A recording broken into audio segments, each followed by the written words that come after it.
What's up, guys? It's your man, Will Get It, checking in for Cashville Live International, and we got something new for you this time.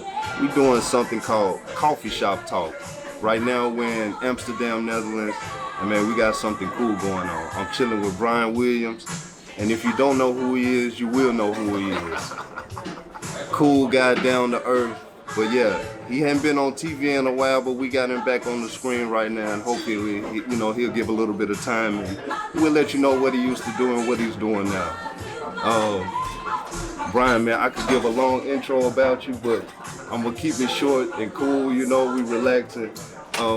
If you could tell the people a little bit about you, what were you born and raised at? So I was born in Los Angeles in the 60s. Spent all my time in LA, and then went to University of Houston, man, and played basketball in the early 80s. Five Slamma Jamma crew. Ooh, you got to it early. You didn't waste no time telling them. I wanted to get to it, but you told them already. Everything keep going. It's all keep boring going. Until yesterday, man. That's all boring shit. I'll tell you about what happened yesterday. Yeah. This is in the past, man. But guys, did you hear that? Five Slamma Jamma. Okay, I'm sorry I interrupted you, but before we get to the Five Slamma Jamma, what was it like growing up in LA? LA in the 60s was cool for me. It was cool, man. I used to ride my bike around, and yeah.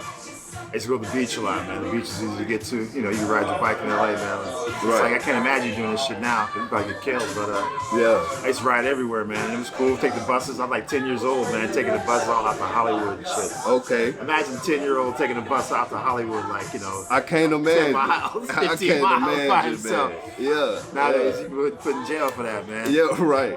Yeah, I used to do a lot of adventure stuff in LA when I was a kid, man. I was pretty scary back then, but I was always by myself doing stuff, Yeah. And hang out with my dog. And I got hooked into basketball as I got tall all of a sudden. One year I grew a lot, and then next thing I knew I was playing basketball. Okay. So I got a scholarship to UC Santa Barbara. I hung out there for a year, but they wasn't that serious. So I cut out. Went to junior college, man. Went to JUCO. Where'd you go to JUCO at? A place called El Camino, man, down in South Bay, LA. And we won the state championship that year. That was 1980. Okay. A place called El Camino. And that's where you got recruited to go to Houston? Yeah. From there I went to Houston, man. It was a nice cash deal. It was pretty cool. Yeah. Back in the 80s, it was nice. It was cool for me. Right. And then nothing like the cats got going now, man. Yeah, they got some good stuff going on now. Tell me what you think about that. Man, I think it's great, man, because imagine the old premise, man. We're gonna get these cats to work for free, and we're gonna make all the money. That's what that was. Yeah. And if you look at the NC2A, man, from the early '60s to like the late '90s, man, they was just getting bigger and bigger and bigger, and there's just so much cash. Yeah. And people were tuning in for this game, man. And everybody was getting paid. TV referees, the guy who puts the popcorn machine up, everybody's getting paid. Yeah. Except for the cats, everybody's coming to see, man. It didn't make any sense, and they got it right now. I mean, they're getting paid. But they took a year for me because I went to JUCO. Lost a year at JUCO. This happened, that happened. So theoretically, I got like another year of eligibility left, man. Yeah, that's true. And I'm sure, man, you can still get out there and bust their ass too, man. No, it ain't happening no more. Yeah. Man, I think it's great now the cats getting paid, but these guys make so much money, man. The universities and these conferences, man, and television, and it's about time they broke bread. Yeah, everybody's getting paid, man. These cats are tuning in for these dudes. I mean, everywhere else in the world they get paid for doing what they do, but NC2A kept it going, and that's like 50 years of that, man. Yeah. Man, okay, going back to the five Slamma Jamma. When the coach recruited you, how did you know that was the right place to go? Well, this is a cat man named in LA. This is a dude named Fat T. Okay. And Fat T used to hang out like he's like the ultimate gym rat, but he was like this big brother. Yeah. And he always had hookups, and he had shit going. He was a hustler. So Fat T ended up getting a job, man, at Houston assistant coach, and his name was Terrence Kirkpatrick. And for some reason, man, I didn't get recruited out of junior college, but it's because my coach was like tossing the letters in the trash and shit, so I didn't get no replies. I couldn't reply to anybody, so I never had a chance to get any of the letters. It was kind of scandalous, man. But Fat T showed up, man. Threw some cash on the table, man. We went to go play. Man, big ups to Fat T coming through. Yeah, he was good at some things. Some things wasn't working, but some things worked pretty good. But he was all right. I was a young cat. I left LA, went to Houston. You know, played 2 Final Fours. You know, played with top 50 all-time NBA players. You know, it was fun, man. Yeah. Go ahead and tell them, man, because for you to be on that team, you wasn't no slouch, man. Yeah, I mean, everybody on the team was great, man. We used to have fights, man, because the second string thought they should be starting. You know, everybody thought they should be starting, which was kind of cool, and everybody was like really competitive. Man, that's what I was gonna ask. That man, y'all practices had to be crazy because what you did that year to people, that shit wasn't fun. Yeah, I seen some of the most amazing stuff in practice, man. But these cats all went on to become pros, man. You know, all-stars. I mean, Akeem Olajuwon, one of the greatest centers in the NBA. Clyde Drexler, you know, a great player. Yeah. You know, and a couple of guys, Larry Mishaw, he went to play with the Sacramento Kings at the time. Or was it, I don't know where it was, but he was in Sacramento for a while. Yeah. And then Michael Young, he was a great shooter. You know, we had a lot of great talent, man. A lot of cats could play. Man, having Akeem, Drexler, all type of other guys that you just named, having them as teammates, could you see then that they were gonna be who they became at that time? Could you already see like, man, this dude is gonna be? Yeah, I mean, Akeem was good. I mean, he improved, man. You know, I mean, when I met him, it's kind of weird how we met, but when I met him in LA, you know, he wasn't that good. But then when he got to Houston, he was much better. I mean, he just progressed unbelievable, man. He learned really fast. You know, Moses Malone used to work out with him. Yeah. And he was good, man. He was a lot of talent there. You know, a lot of talent. Really good player. You know, he was good athlete. I mean, the key thing is everybody was an athlete. Man. Yeah. You know, Akeem was a good athlete. You know, cats could run, jump. Man, I was watching some of your highlights, man, earlier, man, and the way y'all was coming down court, man, full speed, relentless. Anybody that got in your way, y'all was flying over them, man. When I was a kid, man, there was a team called UNLV Running Rebels. Yeah. And they were run by a cat like, Tartanian. Yeah. Tart the Shark. Yeah. And they had a point guard named Robert Smith, who was a friend of mine. And Robert, they were like the Running Rebels. Reggie Theus, I think it's Jackie Robinson, Robert Smith, and a couple other guys. I can't remember the name. And then these cats, man, Glenn Gondrzak, I think it was. I'm not sure. But anyway, these cats were running and running and running. And they were like 6 years before me. Yeah. For us. And we came up, and the dunk had just been legalized like a year or so. You know, they brought the dunk back in. They took it away from because of Jabbar. Yeah. They brought the dunk back in, man. And we said, like, our coach was a scandalous cat named Guy V. Lewis. You know, he's an old cowboy, Texas dude, man, a World War II vet. You know, our practice was vicious, but he's like, you know, he stuffed the ball in there. You know, jam it, stuff it in there, because this is the best shot in the game. Wasn't a 3-point shot back then. Right. So you dunk on so somebody, that was man. a for sure shot. Yeah, man, 100%. That's what we were all about, man. It's like we had a thing, most dunks wins the game. Yeah. And surprisingly enough, man, the game we lost to North Carolina, the national championship, man, they beat us by dunks like 2-3 or something. Man, can you talk about that game? What was before the game? What was the approach? What did the coach give you? What was the speech before the game? What was the rundown? One thing about our team, man, we didn't really have any coaching, dude. Yeah. We just had like handlers. Yeah. Just get out there and do your thing, really. Well, you know, we had so much talent, man. You know, our coach gave us a basic set of principles. You know, like, you know, this is a defense we can run, what I call that. Yeah.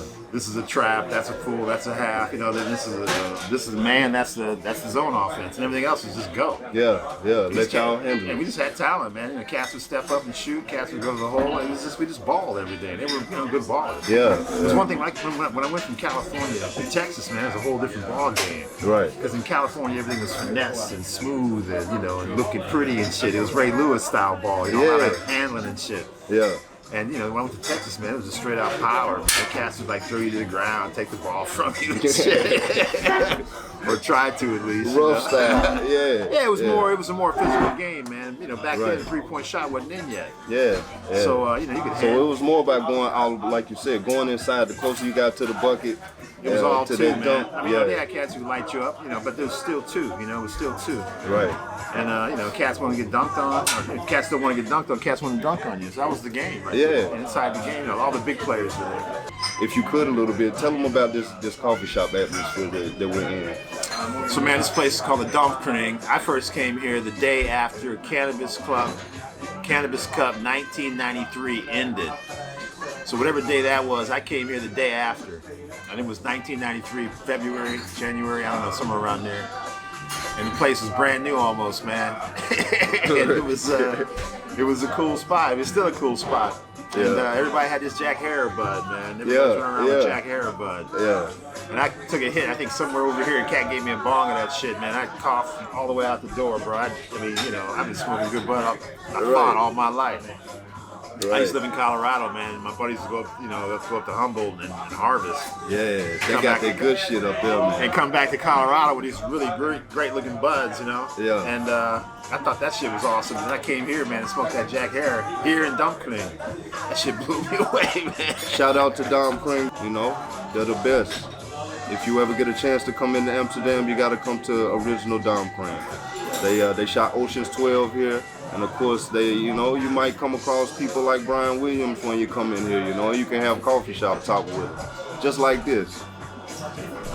But Bryan, back to I still gotta ask you a couple of questions, man. What was it like playing against Jordan? Man, I was a kid, man. You know, Jordan was a kid. I think I was a junior. Yeah. And he was a freshman. And one of our starters wasn't feeling good or something, man.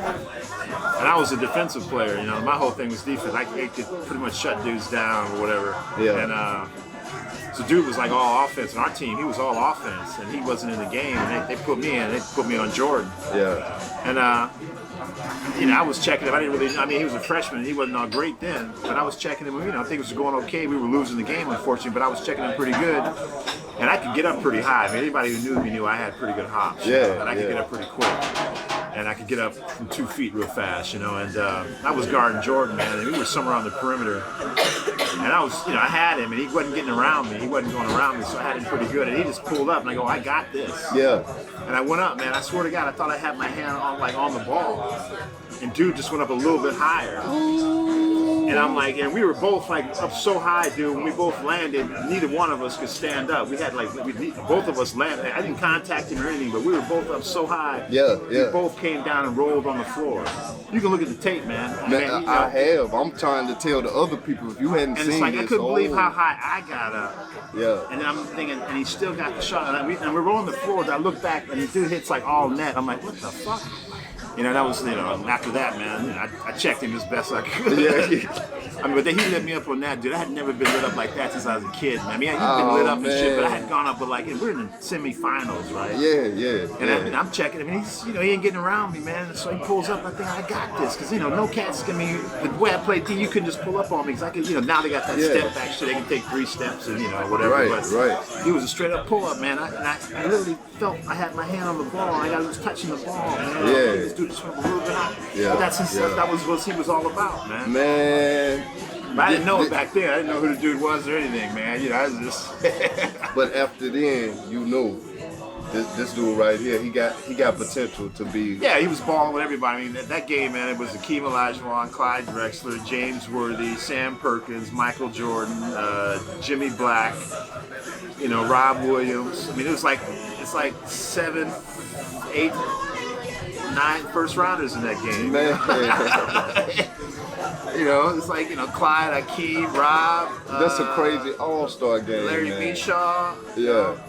Worthy, Perkins, Jordan, you know, Doherty.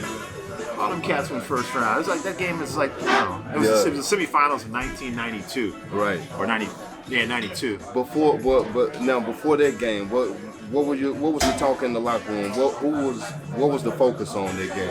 Man, we were just happy of course to be there. win, you know, Dude, we were just happy to be there, man. We were coming out of Texas, dude. Yeah. And we hadn't really killed anybody that year. We just started beating motherfuckers, and it was cool, you know, because we were young kids and we've been balling all year, but it just fell into place. And the next year, we knew we could do it again, and we just did it, man. We were like 31-3 or some shit. And y'all for 3 years straight, y'all just you wrecked hell. But it was the coaches. You know, we never had any coaching, man. The coaches were like, you know, they were just handlers, man. They couldn't coach us. They just got the best.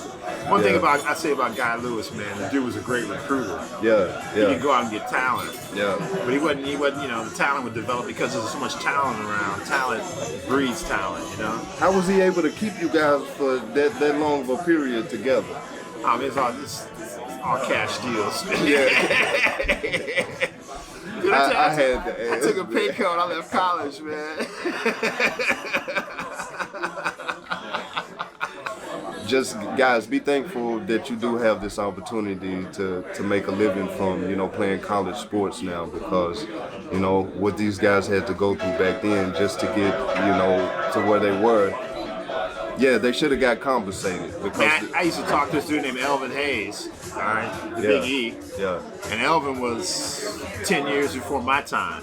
Yeah. And they played in the Astrodome, him against Jabbar, in like the game of the century, right? And you got these two powerhouse black dudes playing, you know, Jabbar's coming out of UCLA, so Yeah. they got a couple other brothers on the team. Yeah.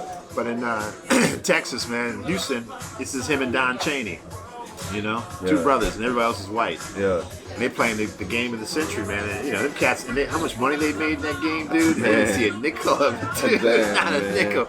And the thing was, Elvin had like racism and shit to do. They couldn't stay in hotels. They couldn't sleep in the same team hotel. They couldn't eat in the same restaurant in Texas. And some of these towns like Baylor and, you know, those universities, those Christian universities. How were you guys treated when you were there? Oh man, it was the 80s, dude. You know, we were rock stars, dude. We were the #1 team in the country, and Texas didn't have much going on. The Rockets weren't that good. Yeah, so everybody were really focused on you I at think the the time. Astros were doing pretty good. Nolan Ryan was maybe finishing up his career. He was killing them. You know, he Yeah. was doing great. But yeah, man, it was a fun time, man. It was before the internet, man. People had to talk to each other. There Yeah. wasn't no mobile phones. Yeah. The phone was on the wall, in the kitchen, you know. And then I think then faxes came out. Not faxes, answer machines came out. Man. Yeah, So yeah. I had an answer machine. But you was Man, still I on the road, love man. hearing this job, man. I used to like talk to people, man. When I first came to Amsterdam in 1992, man, or 93, I walked up on somebody, man, and I was asking for directions to get somewhere.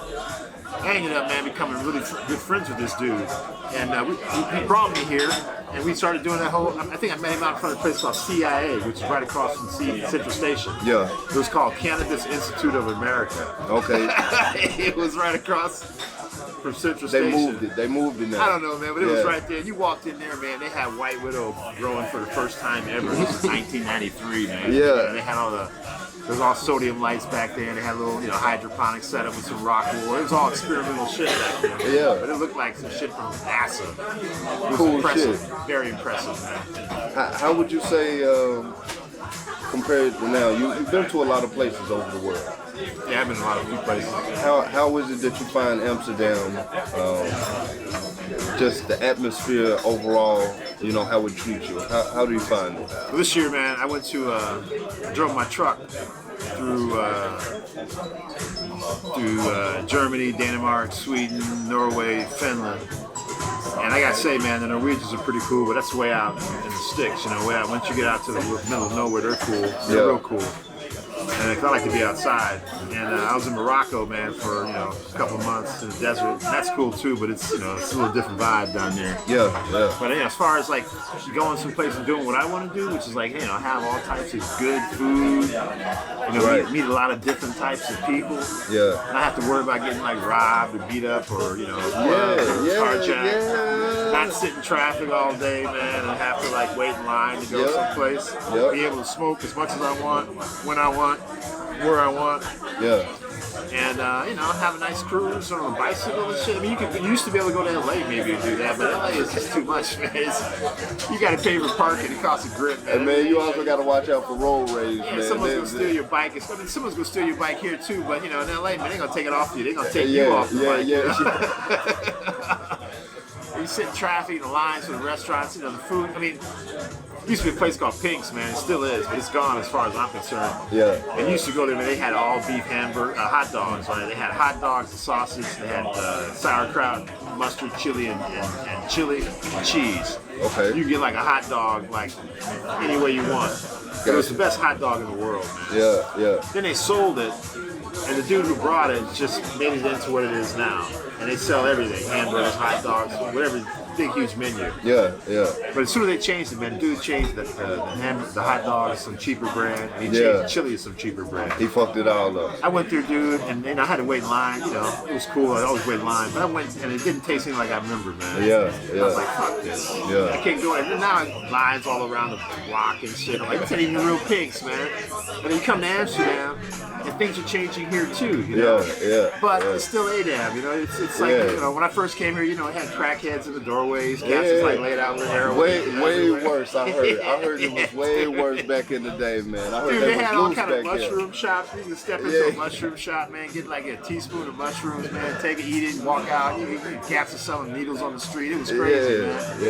I heard it used to be wild back in the day. It was wild, man. You know, the red light district wasn't nothing like it is now, man. It was crazy. But even though it was wild, you was pretty much still safe because wasn't nobody messing with you, right? Nah, everybody's here for the thing. They did it, man. Yeah, Because you know, we used to have all these conferences and parties here too, man. Like, you know, the musicians would have their annual festival, the Cannabis Cup. Yep. They had a thing called Europerv, you know. All type of crazy shit, man. They had the dance festival, the dancers from all over, some huge dance thing was going on. The cats be flying in from all over the world, dance festival. The ABE. Yeah, man, they had all kinds of, then they had the gay stuff, and they had all this stuff happening, but that stuff's all gone now, man. Yeah. When everybody came, they all came to party, they all came to have a good time, with nobody bringing no bad vibes, you know? And it's pretty much the same, but like you say, it's died down a lot because of what they've done over the years, you know, rules and regulations and stuff. But plus also too, man, the society isn't as social as it used to be, you know. Now it's the internet. Like you was talking about earlier. It's a fantasy reality internet thing. You know, people are living their lives vicariously through some camera. And they're not experienced anymore, you know. That's why we coming to y'all ass on this camera right now. Since you don't want to talk and, you know, and be social, most of you, then we're gonna come to you on the camera. I don't think they don't want to. I think they don't know how. It can be that also, you know. We're gonna teach you how. You know, you come to a place like this, to a coffee shop, and you have a talk. You know, and you socialize, and you get to learn of the other people. You know, like for instance, where we at right now, you're gonna find people from everywhere. You know, if you look to your left, you're gonna find somebody from one place. Look to your right, you're gonna find somebody from somewhere else. You know, and if you just be a little sociable, then you will learn a lot. You know, so just take notes from the guy right here, man. We're talking about a legend who done been around the world. No, I'm not just a regular dude, man. I'm not a legend. You can say all you want. I'm not gonna let you get away with it, man. Five Slamma, Jamma. He was part of history. He's a legend in my eyes. That's what I'm gonna say on this camera. And man, again, I appreciate your time, Bryan. You got a buddy. You play baseball, right? Yeah. I got a buddy in Chicago, man. He's a legend. His name is Eric Davis. He's got some stuff going in Chicago, man, with this thing called bass. Yeah. They're taking kids out the city, man, and teaching them how to play baseball. Yeah. I should put you in touch with him, man. They got a whole grassroots program. Yeah. They could use a dude in Europe like you, man. Man, I'll put you in touch with him. But he's got some stuff. He's a legend, man. I would be obliged. The bass I grew up in watching Chicago. Eric Davis. No. This is a different cat. This is Eric. This is my. I played basketball with him at University of Houston. Okay. Yeah, he was a Chicago policeman, man. You know, really good Chicago police officer. Okay. And then he runs an organization called The Base in Chicago. Okay. And it's all, you know, it's an academy, sports academy, and they have learning is the high thing for them. Man. I should put you in touch with them. They have a huge baseball academy. Yeah. Please do, Bryan, man. You guys I work would something appreciate out, it. man. Yeah. I will. Yeah. No, that's what I'm all for, especially to reach out to the youth. So these cats, man, how long has this place been here now? Like since 32 years now? Nah, it was before I came 32 years ago. It was here before I got here. here. Add another 5 to it then, man. 38 then. Yeah, okay. At least, It was in the 80s then, huh? Yeah. Okay. Yeah, I think mid-80s then. 89 or something, 87? Yeah, something like that. Yeah. Yeah, it's one of the first of its kind, man. All the little coffee shops just be like the old bulldog, man, like a little hole in the wall. Yeah, go downstairs and sit in the dark. And guys, if you hadn't came to Amsterdam again, you know, come check out the original Down Cream. Shout outs to our sponsors, the Down Cream family. It's it's a cool place, you know. Staying original, keeping it original. And just a coffee shop. You can call it an Amsterdam original, man. This is an Amsterdam original. Same spot for the last 40 years, man. It's an original. All the way. Yeah. Just like I'm sitting with the original right here. You're the original, man. Shit, you're the original, brother. You're the original. I appreciate it, Bryan, man. Is there anything else? Look, but before we go, what is it you can tell people that right now that say, man, I don't think I can do this. You know, that have the dreams of doing something and they don't know, how to follow through with it, or got that second doubt. First thing you gotta do, man, is you gotta get out there and fall down, dude. And then get up. Yeah. And the most important thing you gotta do is make your reaction time from falling down to getting up quicker. That's all you gotta do, man, because every time you fall down, you just gotta get up. That's that and simple. The quicker you get up, faster you get back on it. Yeah. That's all I simple. can tell Simple you. as that, guys. Yeah. Just get up, keep getting up. Another thing, you were part of a championship team, a winning team. Now, you had a lot of different egos, you had a lot of different personalities. Of course, everybody is a different person, but you came together yet to still win. What do you tell the people out there that if they're a part of a group or a team, what type of attitude do they need to have to keep that positive force going, positivity going to win? They got to develop a thing called solid plans with shaky people. Yeah. What that means is, man, everyone's got something going. Yeah. No matter how good they are, they're still going to wobble somewhere. You're right. But your plan with this person still has to work. Yeah. So you got to figure out where they wobble, when they might wobble, and try to adjust your plan so when they do wobble, it don't mess the plan up. Yeah. So you get the right guy for the right job. Right. And it's that way with everybody. I wobble, you wobble, we all wobble. Right. So we got to make a plan, and when you make a plan, a lot of people, man, it's got to work somehow. Yeah. Because you got to make sure everybody's got a job. They're going to try to do it. Right. And they want to do it. Sometimes they won't do it. Sometimes they can't do it. Yeah. Right. But still, jobs got to get done. Right. So you gotta do it. yeah, solid plans and shaky people, man. Solid plans and shaky people. Solid plans and shaky people. Remember that, guys, man. It's coming from the words of Bryan Williams. That's not my stuff, bro. That's not my stuff. Hey, it's coming out your mouth right now, Bryan. So right now, this is Bryan giving this to us. You soak that in, It's y'all. something I picked up. Yeah. It's not my stuff. I'm learning just like everybody else, man. But also taking chances. You gotta keep getting up, man. I mean, Yeah. that means you gotta fail. If you're not failing, that means you ain't doing shit. Gotta take that chance. Nah, it's not a chance. You gotta fail, man. Gotta 'Cause, fail.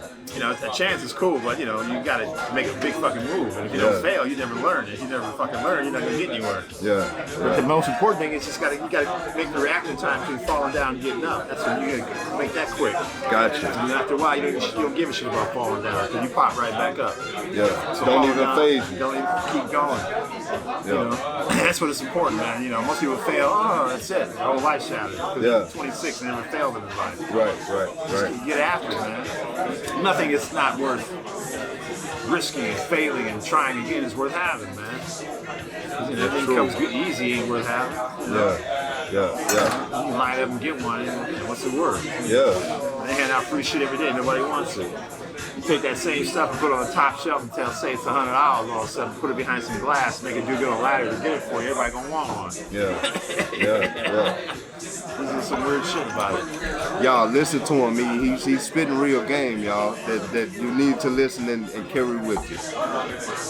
Man, I don't have nothing more else for you, Bryan, man. I This just is cool, appreciate your time, man, for coming in It's and nice sharing meeting you here, man. a little Nice bit of talking coffee to you. shop talk with us, y'all. Nice chatting with you. Yeah, it's your man, We'll Get It. Cashville Live International Coffee Talk with Bryan Williams, y'all. Amsterdam, Netherlands. Be cool, guys. Peace out.